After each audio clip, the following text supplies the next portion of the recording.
Welcome back, friends. So, the US crude oil futures have jumped more than 3% today after Hamas political leader Ismail Haniyeh was assassinated in Tehran, renewing fears that the Middle East is teetering on the brink of a regional war. If you recollect last week and early part of this week, oil has in fact been going down in the backdrop of rather weak economic data emanating out of China. So China was this Hamas Israel conflict has been going on, but the China weak economic data had overruled the Middle East tensions, if I may call so. But today's situation of energy prices is a little different. You have the West Texas Intermediate September contract at $77.28 per barrel, up $2.55, or 3.51%. Year to date, the US oil has gained 7.9%. The Brent September contract is at $80.73 per barrel, or up $2.10 or 2.67%. Year to date, the global benchmark, the Brent crude, is ahead 4.8%. And similarly, you have the gasoline up 16.2% year to date, and the natural gas is, however, something which is down 17% for the year.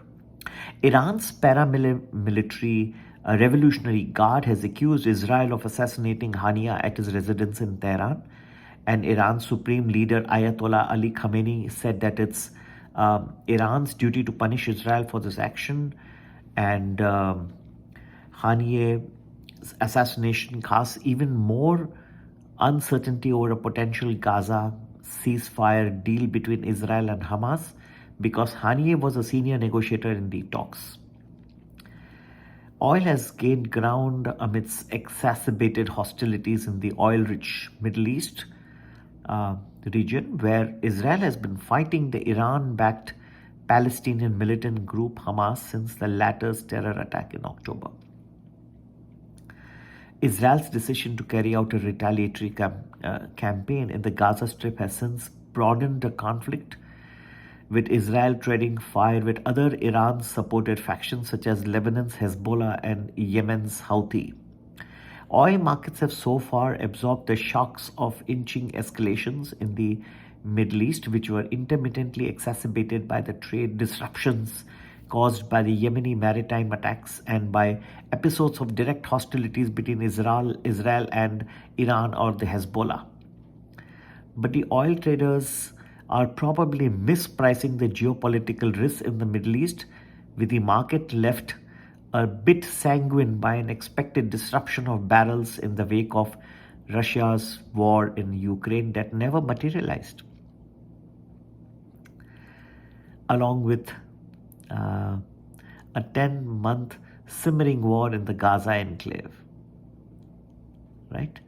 So now we are moving into a phase of deterioration in the Middle East that is probably going to capture the oil traders' attention and get them to return some material risk premium into the price of the Brent crude oil. At least $5 per barrel to start, even before we see a potential physical supply disruption. The events which we have seen over the past few days have marked a fairly sharp deterioration that has the potential to break us out of this phase of contained escalation between the sides that we have really seen since October 7 and take us into new territory for the oil and gas markets. Now, such an escalation in the price movement comes just as a technical committee of the influential OPEC Plus, summing the organization of the petroleum exporting countries and its allies, is set to meet on Thursday and assess the compliance with the individual members' production quotas. While this joint ministerial monitoring committee does not have the authority to tweak the coalition's formal output strategy, it can call a full-fledged ministerial meeting to do so if market circumstances warrant the step.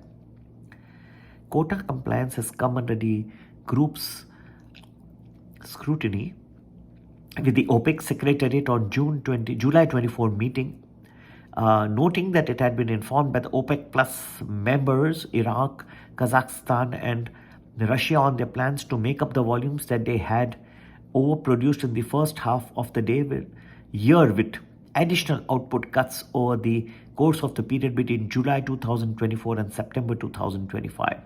Okay. Now, all this comes amidst earning report season from the European oil majors. Shell is due to post on Thursday, while British Petroleum on Tuesday has raised its dividend and posted a second quarter profit, which was above expectations. Anyway, to cut the long story short, oil prices, if they continue to zoom upwards, can have international repercussions. It can benefit a country like Russia as well, and the countries which are buying from it, no matter the sanctions that have been imposed on Russia by the US, the UK, and other European nations. All this can lead to comeback of inflation in some way, and I'm sure that the US Federal Reserve will take cognizance of it in the Federal Reserve meeting that is decision that is due at 2 p.m. Eastern Time today, which is Wednesday. And the important thing that we should, however, keep in mind is that the futures, the Dow, S&P and NASDAQ futures, all in the green at this point of time. And not much risk premium is being attached to oil, although it is sharply higher.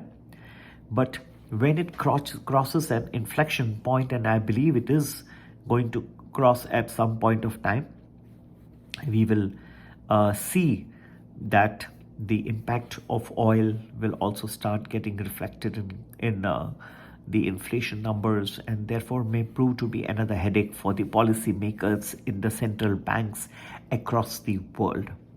To get to know more where oil is headed and where the various global markets are headed, the Dow Jones, S&P, the NASDAQ, and the Indian markets, the London FTSE, do join our Prime or Prime Plus groups, which are addressed at the global financial markets and particularly the United States, the Dow, S&P, and the NASDAQ.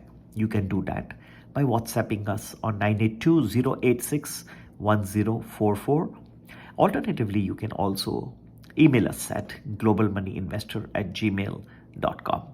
Have a great investing day ahead, and I believe that the situation in the Middle East is now definitely deserves some more attention, and it is going to start reflecting in world financial markets. Happy investing. Take care. Bye-bye.